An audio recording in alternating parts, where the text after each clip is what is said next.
Saudara, saya pernah mengatakan, Jokowi itu adalah nabi yang dikirim Tuhan di negeri para bajingan. Barang siapa mengutuk akan dikutuk. Barang siapa memberkati dia akan diberkati. Kita melihat faktanya. Elit PDIP, tokoh masyarakat yang mencoba melakukan framing, menjelek-jelekan nama Jokowi, semuanya akan kembali kepada dirinya sendiri. Jadi setiap orang yang mencoba mendiskreditkan Bapak Jokowi malah akan merugikan dirinya sendiri. Kita lihat PDIP di ujung kekuasaan sebentar lagi mau melakukan pileg, pilkada, pilpres. Menurut aku, orang awam sebagai masyarakat, mendingan jangan banyak ngomong, konsentrasi saja sudah dengan capresnya, dengan programnya, partainya. Ya. Kita lihat, setiap orang yang mengatakan sesuatu yang menurut logika dia, di otaknya nih, di hatinya, ini akan menjelekkan nama Jokowi, malah berbalik kepada dirinya. Kenapa? Karena perkataan itu tidak benar. Semuanya menyesatkan. Mencoba mengajak orang, masyarakat yang saat ini sangat mengagung-agungkan Jokowi, malah makin terlihat Anda tidak layak dipilih sebagai elit politik. Hati-hati. Di penghujung kekuasaan, hati-hati. Saya melihat dengan caranya Jokowi menanggapi semua isu-isu yang menghina dia, mendiskreditkan dia, menuduh dia, segala macam. Dia lawan dengan ketenangannya. Kenapa? Karena memang nama baik mencari jalannya sendiri, saudara. Kalau kita menjelekkan nama baik seseorang, sementara orangnya tidak melakukan, bahkan makin menaikkan nama dia menjadi makin masyhur. Saya sudah katakan bahwa emas murni diuji di dalam panasnya api, makin memurnikan, makin menunjukkan kemurnian daripada karatnya itu.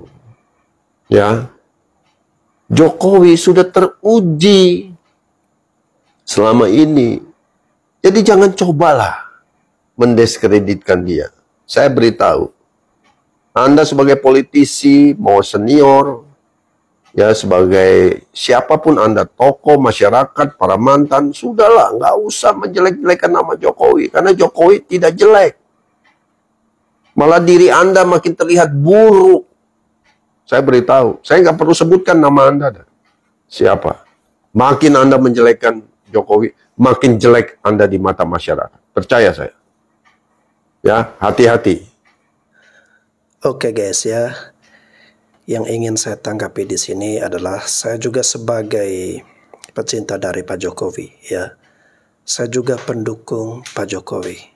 Namun kalau kita sebagai pecinta maupun pendukung tanpa menggunakan hati dan akal sehat terlalu berlebihan maka yang saya khawatirkan adalah seperti narasi dari Bapak ini yang sampai-sampai menganggap Pak Jokowi itu adalah nabi yang dikirimkan oleh Tuhan.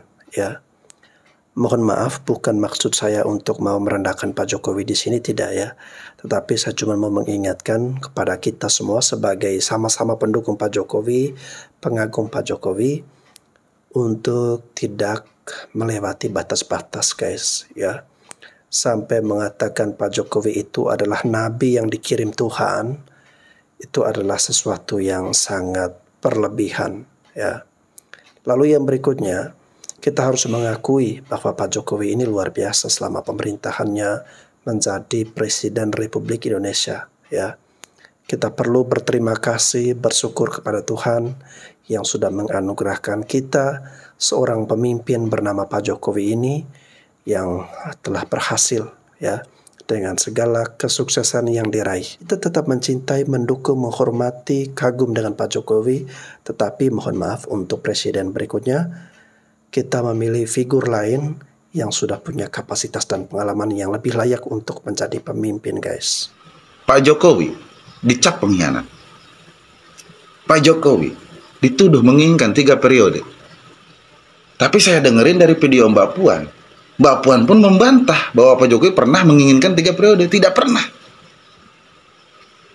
Jadi buktinya dari mana Anda bilang Pak Jokowi menginginkan 3 periode? Kan sudah jelas Pak Jokowi ingin pulang ke Solo, menjadi warga negara biasa. Masalah Gibran kan udah beda kakak. Ya. Pantas ya. Gibran sama Kaisang pada nggak mau di PDI. Pak Jokowi masih menjabat aja, Anda sudah berani menuduh. Pantas ya. Kok kejam loh Anda tuh. Biar bagaimanapun sudah ada rezeki yang masuk ke perut Anda selama Anda membela Pak Jokowi. Iya kan? Jadi berhati-hati. Kalau tidak ada bukti jangan asal celangap. Saya pribadi nih tidak mau mengkritik Pak Ganjar atau Pak Mahfud tanpa ada bukti. Karena biar bagaimanapun sudah ada rezeki PDI yang masuk ke perut anak saya, istri saya dan anak saya. Contoh, 2014 istri saya menjadi saksi di TPS, dapat insentif kemakan sama saya dan anak-anak saya. Terus saya tiba-tiba, apalagi selama 2 periode ini saya selalu mendukung Pak Jokowi di PDI, ya kan? Terus saya asal-asalan gitu. Sekarang mengkritik Pak Ganjar tanpa ada bukti. Ya nggak bisa begitu. Selalu menjaga perasaan orang. Janganlah, jangan seperti itu. Jangan mencoba menyerang seseorang, ingin menjatuhkan seseorang tanpa ada bukti. Takut ya? Takut sama Prabowo Gibran ya? Sampai mau menyerang bapaknya dulu. Takut ya? Berarti Anda bukan pemain kalau takut. Bukan begitu cara kampanye yang bener, bro. Oke? Ada bukti dulu baru celangap. Oke? Jaga terus kesatuan. Selamat Hari Sumpah Pemuda NKRI, harga mati. Hati-hati guys ya, sekarang banyak sekali narasi ataupun fitnah-fitnah yang masif dilakukan ya untuk membenturkan Pak Jokowi dan Bu Mega. Kalau saya pribadi sikap saya jelas guys ya, saya tetap menghormati, menghargai, kagum dengan Pak Jokowi atas semua kinerja, prestasi, dan semua yang sudah Pak Jokowi berikan untuk bangsa dan negara ini. Namun, untuk presiden kali ini, mohon maaf, tanpa mengurangi rasa hormat saya kepada Pak Jokowi, saya tidak mendukung atau memilih Gibran, melainkan Pak Ganjar dan Pak Mahfud sesuai dengan kapasitas pengalaman mereka yang layak untuk menjadi pemimpin selanjutnya. Perlu kita garis bawahi guys ya, hati-hati dengan narasi yang mau menyerang, menghina, ataupun merendahkan Presiden Jokowi. Ya, kritik ya silakan, ya berbeda pendapat ya silakan, tetapi menyerang secara personal, merendahkan yang tidak sesuai fakta, nah itu yang perlu kita hati-hati guys. Untuk masyarakat Indonesia, khususnya masyarakat Tabanan, kita semua tahu bahwa Pak Jokowi ini adalah salah satu presiden terbaik yang pernah ada di Indonesia. Tidak hanya di Indonesia, juga di seluruh dunia. Satu-satunya tingkat kepuasan seorang pemimpin dunia itu yang melebihi 70%, ya, bahkan sampai 80% adalah Pak Jokowi. Beliau adalah salah satu-satunya pemimpin di dunia yang mempunyai tingkat kepuasannya tertinggi. Dan Bapak Jokowi selama ini sudah memperlihatkan bagaimana kinerja beliau dengan kesederhanaan beliau, sedikit bicara banyak bekerja, beliau sudah bisa mengharumkan nama Indonesia. Indonesia menjadi sebuah perbincangan di seluruh dunia. Bahkan Malaysia pun menganggap bahwa dulu Indonesia yang diremehkan oleh Malaysia, ya, yang terbelakang, yang dianggap di belakang Malaysia, sekarang sudah berada jauh di depan Malaysia itu sendiri. Begitu juga kalau kita bisa lihat gesturnya para pemimpin dunia, kalau melihat Bapak Jokowi selalu ada di depan, di tengah-tengah. Itu menunjukkan bahwa memang Jokowi, presiden kita, adalah seorang pemimpin yang tidak hanya dicintai oleh rakyat Indonesia, tapi juga beliau sangat dihormati oleh pemimpin-pemimpin dunia lain. Jadi kita sebagai orang yang mencintai presiden kita, Bapak Joko Widodo, selalu akan tegak lurus, ya, selalu selaras dengan pemikiran-pemikiran beliau. Saat ini sepertinya gitu bahwa Pak Jokowi adalah seseorang yang mendukung Bapak Prabowo dan Gibran, apalagi Gibran putra beliau ya. Saya yakin bahwa Pak Jokowi punya agenda khusus yang tujuannya ya pasti bukan untuk pribadi. Beliau melakukan semua tindakan strategi politik ini adalah untuk kepentingan Indonesia, kepentingan bangsa Indonesia, kepentingan rakyat Indonesia. Kita kadang-kadang lupa ya bahwa Bapak Joko Widodo itu adalah seorang insan politik, ya, insan politik. Sah untuk beliau untuk melakukan manuver-manuver politik, ya. Jadi jangan salahkan beliau melakukan manuver politik, karena beliau walaupun seorang kepala negara, beliau juga seorang insan politik. Beliau ada kepentingan. Pasti ada kepentingan. Apa yang dilakukan belakangan ini pasti ada kepentingan. Dan kepentingan itu kita yakini bahwa kepentingan itu untuk kepentingan bangsa dan negara, bukan untuk kepentingan keluarga. Kita bisa melihat bahwa Pak Jokowi itu seorang yang sangat sederhana, ya, humble, simple. Mungkin beliau sebenarnya tidak ingin lagi berkecimpung dalam hingar-bingar politik, tapi saya yakin, saya mengerti pemikiran beliau bahwa beliau pasti masih memikirkan bagaimana ke depan. Setelah beliau tidak lagi menjadi Presiden Republik Indonesia, beliau harus meyakinkan bahwa pemimpin atau presiden dan wakil presiden Republik Indonesia selanjutnya ini adalah orang-orang yang memang mau melanjutkan apa yang sudah dibangun oleh Pak Presiden Joko Widodo. Itu kira-kira kenapa Pak Joko Widodo harus cawe-cawe, harus melakukan manuver-manuver politik. Dan saya sangat mengerti dengan itu. Dan saya juga berharap, saya tidak ingin bahwa pemimpin Indonesia, presiden berikutnya itu tidak lagi melanjutkan apa yang sudah dikerjakan oleh presiden sebelumnya. Karena saya yakin sekali bahwa apa yang sudah digariskan, apa yang sudah dibangun, itu sudah sangat tepat sekali menuju Indonesia yang lebih maju ke depan. Jadi, teman-teman, Panji Tabanan, mari jagakan diri, mari fokuskan diri untuk berjuang, untuk mensukseskan Prabowo dan Gibran menjadi presiden dan wakil presiden di tahun 2024. Tetap semangat, salam Indonesia Raya. Om Santi Santi Santi Om.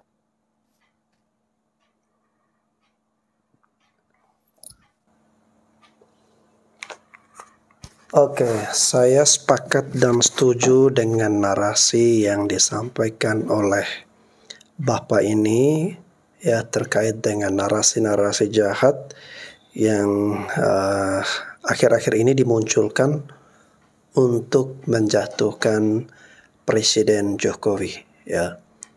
Lalu yang berikutnya, semua kinerja, semua yang sudah dilakukan oleh Pak Jokowi, segala macam pembangunan dan program-program dari Pak Jokowi itu memang perlu untuk dilanjutkan, ya. Namun yang untuk dilanjutkan ini kita memerlukan figur dan tokoh yang tepat, ya. Jadi kalau pada akhirnya Bapak mempromosikan Prabowo Gibran, menurut saya, mohon maaf, kita berbeda pandangan kali ini, Pak, ya. yang sudah layak memiliki kompetensi dan kemampuan serta kapasitas yang mumpuni dan teruji, ya, itu adalah Pak Ganjar dan Pak Mahfud, ya. Beliau berdua ini siap untuk melanjutkan, meneruskan semua program-program dari Pak Jokowi berbekal dengan pengalaman mereka, ya. Selamat malam. Menarik untuk kita telusuri kenapa kemudian Presiden Jokowi seolah-olah mengkhianati PDI Perjuangan. Yang notabene-nya Presiden Jokowi ini orang Jawa, orang Solo, yang menurut hemat saya lebih mengedepankan adab, etika, dan sopan santun. Setelah coba saya telusuri, ada banyak kepingan peristiwa yang harus kita rangkai sendiri. Yang pertama, menghilangnya Pak Luhut Binsar akhir-akhir ini. Jadi akhir-akhir ini kan Pak Luhut Binsar tidak muncul ke permukaan. Entah kalau alasannya sih yang berkembang katanya beliau sakit. Semoga kalau memang beliau sakit, semoga segera dipulihkan dan diangkat penyakitnya dan segera diberikan kesembuhan. Yang kedua, munculnya Bahlil Lahadalia sebelum deklarasi Prabowo Gibran. Ini menarik. Kenapa? Karena dua orang ini, baik Pak Luhut, Bang Bahlil, itu kan orang-orang yang selama ini sering berbicara berkaitan dengan 3 periode. Nah, ini kalau sedikit kita simpulkan, seolah-olah memang yang membuat sikap politiknya Presiden Jokowi kayak gini kan orang-orang di lingkarannya, ya, termasuk Pak Luhut, Bang Bahlil. Seolah-olah mereka ini tidak pengen kehilangan pengaruhnya. Kenapa? Karena kalau semisal Pak Ganjar yang jadi presiden setelah Presiden Jokowi, maka orang-orang ini kehilangan pengaruh di lingkaran istana jadinya. Artinya apa? Mereka tidak akan pernah lagi kemudian bisa semacam cawe-cawe lah dalam pengambilan kebijakan apalagi berkaitan dengan hilirisasi. Ini yang kemudian menurut hemat saya melandasi sikap politik Presiden Jokowi. Kenapa kemudian Presiden Jokowi itu seolah-olah berkhianat dari PDIP. Nah, ini kita tunggu saja apakah kemudian langkah politiknya Presiden Jokowi ini benar-benar sesuai dengan yang apa kita pikirkan. Saya percaya bahwa Presiden Jokowi tidak mungkin menggadaikan nama besarnya untuk hal yang belum pasti gitu loh. Nah, kita tunggu saja. Buat Bang Adian Napitupulu, ya. Bang, terakhir ku tengok abang ini lama-lama macam ini, ku tengok macam kawan-kawan pengrajin baju kampanye itu. Soalnya abang munculnya musiman, 5 tahun sekali baru muncul.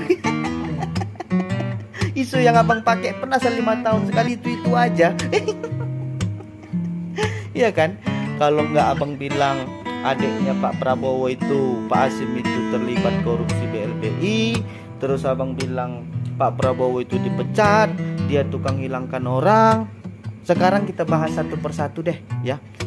Yang pertama soal adiknya Pak Prabowo, Pak Hasim, ya, yang abang tuduh dia melakukan korupsi BLBI.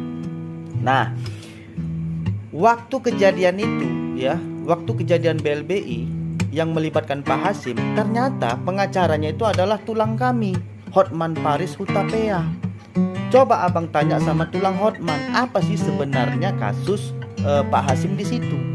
Ternyata kasus Pak Hasim di situ adalah kesalahan administrasi dalam hal pencairan dana BLBI, pencairan kreditnya.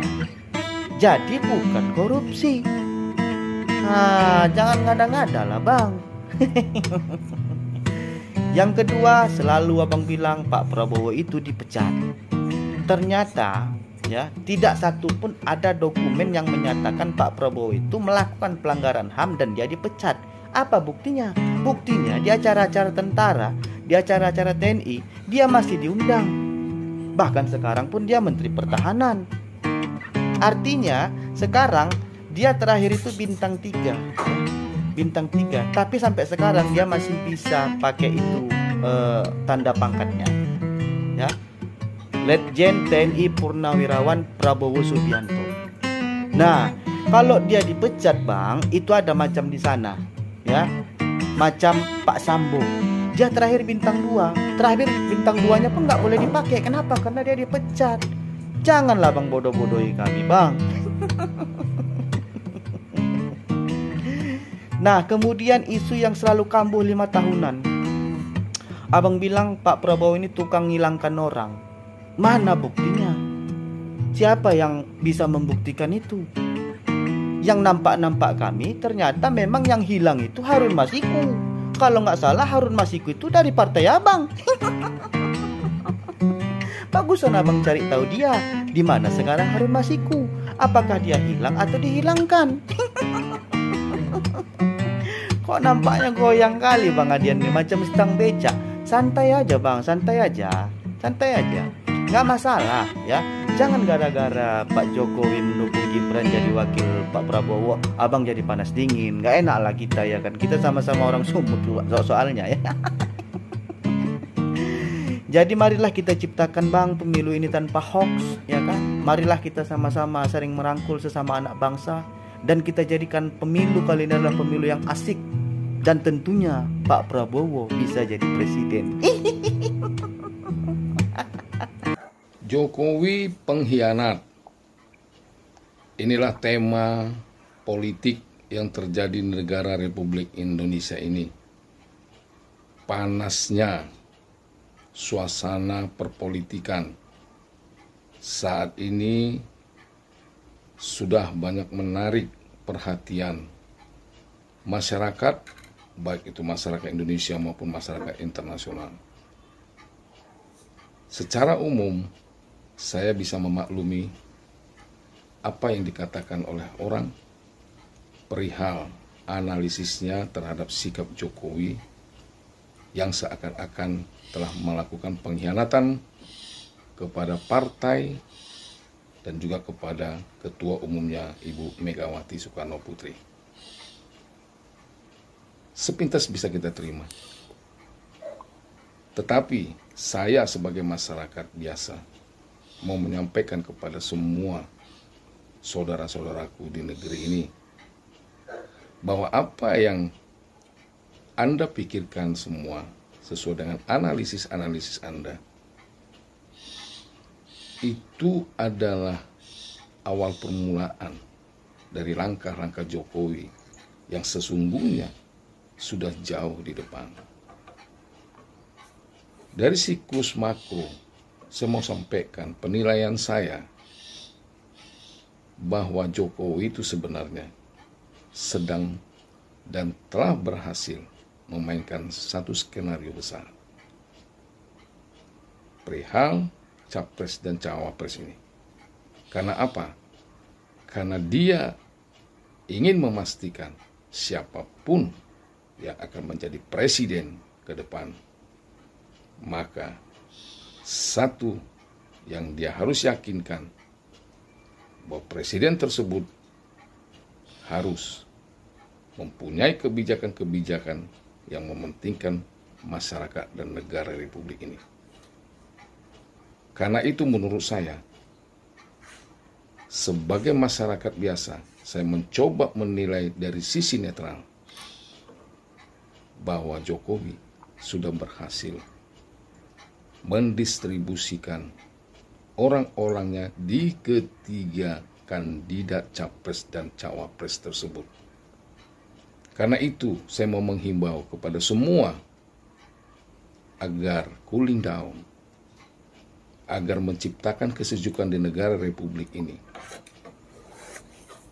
Karena apa? Karena siapapun yang akan menjadi presiden di negara Republik ini, bisa saya pastikan adalah sesuai dengan skenario yang telah dilakukan oleh Bapak Jokowi. Karena itu, mari kita sambut perkembangan percaturan perpolitikan negara Republik ini ke depan dengan satu optimisme. Negara ini akan semakin berkembang, negara ini akan semakin disegani oleh negara-negara lain. Siapapun yang menjadi presiden dari ketiga kandidat tersebut. Itu agar bisa kita catat, agar menjadi satu formulasi kepada kita untuk meyakinkan bahwa ketiga kandidat tersebut adalah kandidat yang terbaik di negara Republik ini. Demikian pandangan saya. Salam Indonesia Raya.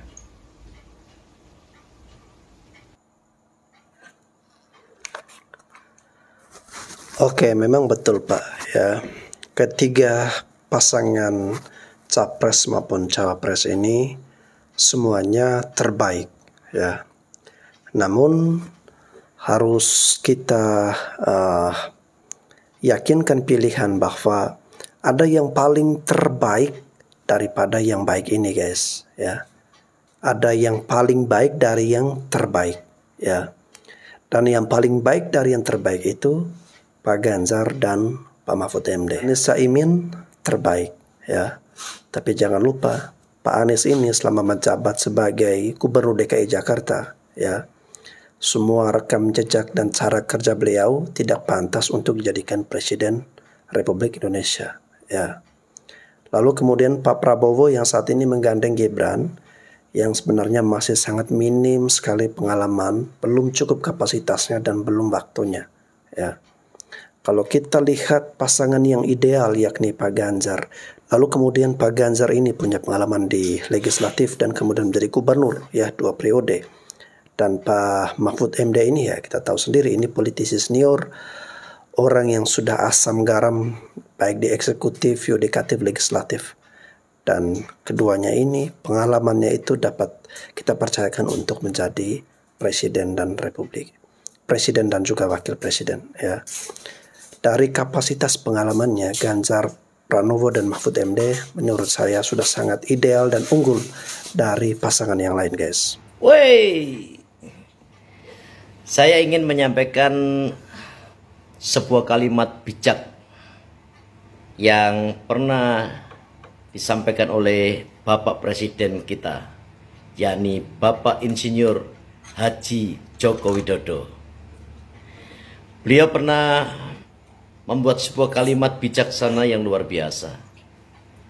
Ya, jangan ingin selalu dihargai, tapi belajarlah untuk menghargai orang lain.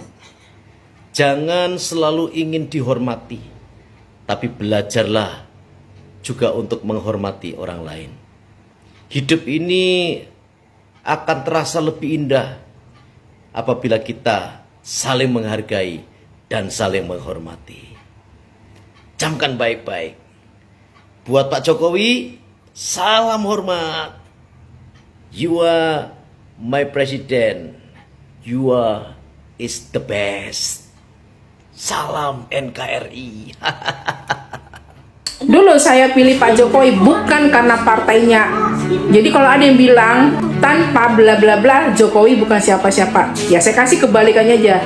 Tanpa Jokowi si bla bla bukan siapa-siapa. Apa saya milih Jokowi? Yang pertama karena kepribadiannya, kedua karena kinerjanya, ketiga karena kepintarannya, kecerdasannya, strateginya. Wih gila. Kita ini butuh pemimpin yang bisa menyelesaikan masalah, karena hidup ini adalah masalah. Harusnya ya bisa bersyukur ya punya Pak Jokowi yang bisa menaikkan nama, yang bisa membuat reputasi satu partai itu menjadi menggigit, menjadi dicintai. Jujur ya, dari dulu tidak pernah memilih partai dari manapun. Belum ada satu partai yang benar-benar membuat saya itu jatuh cinta. Belum ada sampai saat ini. Tapi saya senangnya dengan gayanya Pak Jokowi ketika dia tahu sendirilah ya, direndahkan seperti itu di depan khalayak banyak. Dia tetap santun, dia tetap tenang, dan dia tidak berbicara apapun. Dan kita bersyukur ya dengan harapan baru sekarang kemunculannya Prabowo dan Gibran. Yang tadinya saya sempat galau memilih siapa yang akan menjadi calon presiden. Belum ada yang cocok di hati saya untuk bisa meneruskan kerjanya Pak Jokowi. Saya dukung Prabowo dan Gibran di Pilpres 2024. Budiman Sujatmiko secara resmi dipecat oleh PDIP karena dianggap membelot. dianggap tidak mematuhi kebijakan partai yang telah mengusung Bapak Ganjar Pranowo sebagai calon presiden 2024. Karena aktivis reformasi 98 itu secara terbuka memberi dukungannya kepada Bapak Prabowo Subianto. Apa yang terlintas dalam pikiran kalian dengan sikap PDIP tersebut? Tegas, disiplin, komitmen menjalankan aturan partai. Tidak juga, itu hanya berlaku bagi kader-kader yang tidak terlalu berpengaruh. Sekarang kita lihat, ketika Gibran Rakabuming Raka resmi menjadi calon wakil presiden mendampingi Bapak Prabowo Subianto, PDIP seakan kehilangan pegangan. Mereka bingung dan tidak tahu harus berbuat apa terhadap anak muda yang tiba-tiba menjadi calon orang nomor 2 dalam politik nasional. Alasannya sangat sederhana.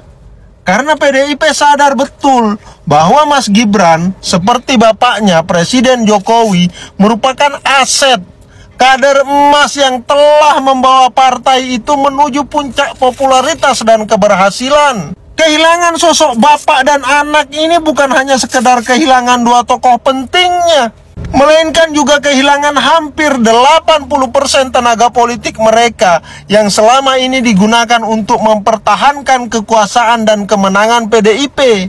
Bapak Jokowi dan Mas Gibran pasti memiliki simpatisan yang kuat di internal PDIP. Mereka adalah simbol dari kesuksesan dan stabilitas PDIP yang telah menghantarkannya ke berbagai kemenangan besar dalam pemilu-pemilu sebelumnya. Tidak keliru jika PDIP kehilangan kepercayaan dirinya apabila kedua sosok ini tidak mendukung langkah dan kebijakan politik mereka. Bagi saya, Pak Jokowi sama Mas Gibran adalah tokoh yang paling memungkinkan untuk melanjutkan kepemimpinan Ibu Megawati di PDIP. Mungkin saja eksistensi bapak dan anak ini di internal partai membuat PDIP berada dalam dilema yang teramat besar, di mana suatu saat nanti akan terjadi pertarungan besar antara kader hebatnya dengan anak-anak biologis ibu ketua umum. Harus diakui, Pak Jokowi dan Mas Gibran adalah simbol navigasi politik di era modern. Mereka mewakili perubahan dan kemajuan, serta kemampuan untuk beradaptasi dengan tuntutan zaman yang terus berubah. Mungkin saja, tanpa keduanya, PDIP hanya menjadi sebuah perahu tua yang terdampar, mengandalkan navigasi bintang yang telah lama ketinggalan zaman. Kita tahu, selama ini mereka hanya berpegang pada tradisi lama, merasa besar di balik kemasyhuran nama Bung Karno. Padahal itu tidak relevan lagi untuk dijadikan senjata politik. Jadi mungkin sudah saatnya bagi PDIP untuk merenung dan mengevaluasi. Apakah mereka hanya ingin tetap mengandalkan bintang-bintang yang semakin pudar cahayanya? Atau apakah mereka bersedia untuk melangkah maju, beradaptasi dengan dinamika politik saat ini?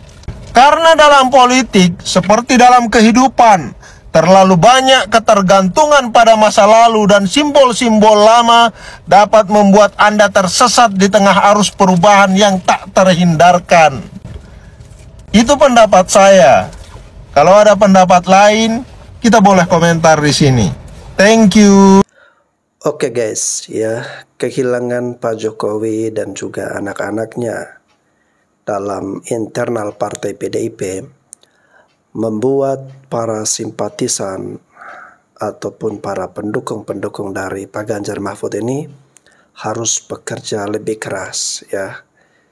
Bila perlu ekstra kerja keras, ya, karena memang akan sangat sulit guys, ya.